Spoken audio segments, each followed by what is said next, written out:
Le dimanche, ce que je raconte le dimanche, nous allions nous promener. Pas un dimanche où on ne sortait pas, comme un rite. Je disais ça, oui. Un rite, une habitude. On allait se promener. Impossible d'y échapper. Bon, on prenait la voiture. Aujourd'hui, vous ne faites plus ça. On prenait la voiture. Nous n'étions pas extrêmement riches, non, mais nous avions une voiture. Et je ne crois pas avoir jamais connu leur père sans une voiture. Le matin du dimanche, il la lavait. Il l'astiquait, un maniaque. Cela lui prenait 2 heures. Et l'après-midi, après avoir mangé, on partait. Toujours été ainsi, je ne sais pas. Plusieurs années, belles et longues années, oui. Tous les dimanches, comme une tradition. Pas de vacances, non, mais tous les dimanches, qu'il neige, qu'il vente, il disait les choses comme ça, des phrases pour chaque situation d'existence. Qu'il pleuve, qu'il neige, qu'il vente. Oui, tous les dimanches, on allait se promener. Quelquefois aussi, le premier dimanche de mai, je ne sais plus pourquoi, une fête peut-être, le premier dimanche, après le 8 mars, qui est la date de mon anniversaire, là, et lorsque le 8 mars tombait à dimanche, bon, bien, et encore le premier dimanche des congés d'été, on disait qu'on partait en vacances, on klaxonnait, et le soir, en rentrant, on disait que tout compte fait, on était mieux à la maison, des âneries. Et un peu aussi, avant la rentrée des classes, l'inverse. Là, comme si on rentrait de vacances, toujours les mêmes histoires. Quelquefois, ce que j'essaie de dire, nous allions au restaurant, toujours les mêmes restaurants, pas très loin, et les patrons nous connaissaient, et on y mangeait toujours les mêmes choses, les spécialités, et les saisons, enfin, la friture de carpe ou de grenouille à la crème. Mais ceux-là n'aiment pas ça. Après, ils eurent 13 et 14 ans. Suzanne était petite, ils ne s'aimaient pas beaucoup, ils se chamaillaient toujours.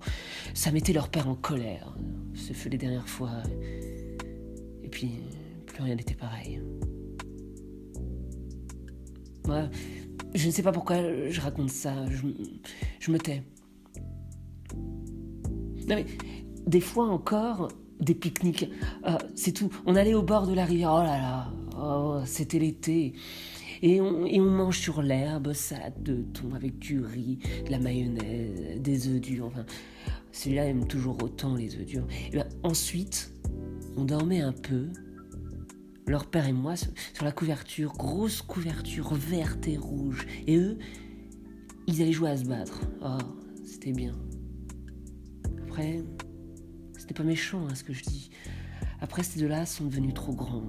Je ne sais plus. Est-ce qu'on peut savoir comment tout disparaît ? Ils ne voulurent plus venir avec nous. Ils allaient chacun de leur côté faire de la bicyclette, chacun pour soi. Et nous, seulement avec Suzanne, cela ne valait plus la peine. Dans cet extrait de la scène 4 de la première partie, la mère se laisse emporter par ses souvenirs. Elle s'y enferme au point que le dialogue avec ses enfants, qui sont pourtant sur scène, vire au monologue. Cette réplique se teinte alors d'une nostalgie, celle d'un âge d'or. Le vocabulaire religieux en témoigne. Elle y a abondamment recours, évoquant un rite, une tradition, en ce jour communément saint du dimanche. Jour du repos de Dieu, mais ici aussi, surtout, jour du repos du Père. Dieu et le Père étant tous deux retirés et absents. La voiture introduit du mouvement au sein d'une vie qui a fini par se figer. Antoine, Suzanne et la mère n'ont pas quitté la maison. Seul Louis a rompu avec ce sédentarisme. Seul lui a continué à être dans le mouvement, à ne pas s'enfermer dans le culte d'un passé. Il est à noter au passage que c'est la seule fois dans la pièce que le père est évoqué, du moins directement. Il apparaît que sa présence égayait la famille. À cette époque, elle était pleine de vie, cette famille, de tendresse. Elle s'adonnait à des âneries, comme la mère le précise. Et l'absence du père dans la pièce, son silence, doit être finalement entendu comme sa présence. Son silence est étourdissant. En fait, sa mort marque le premier traumatisme, la première chute au sens biblique du terme. Au fond, la famille de Louis ne s'est jamais consolée d'une mort dont on ne saura rien, mais une mort qui rejoint celle de Louis. Louis qui a refusé de prendre la place du père et donc qui a rompu avec la dynastie. Au fur et à mesure du récit de la mère, on s'aperçoit que ce qui se présente comme le paradis originel, le vert paradis des amours enfantines, pour parler comme Baudelaire, n'est-ce pas, était déjà fragile. Déjà, les frères ennemis ne s'aimaient pas beaucoup, se chamaillaient. Il fallut peu de temps pour que plus rien ne soit pareil, comme dit la mère.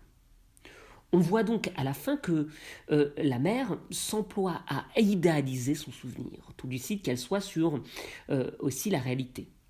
Se pose alors la question, à la fin de cette évocation du souvenir du dimanche, la question de la faute.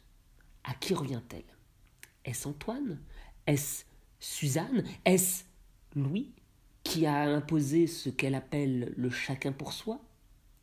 Et au fond, si ce n'était que la vie, cette vie que la mère refuse, réfugiée qu'elle est, dans le passé.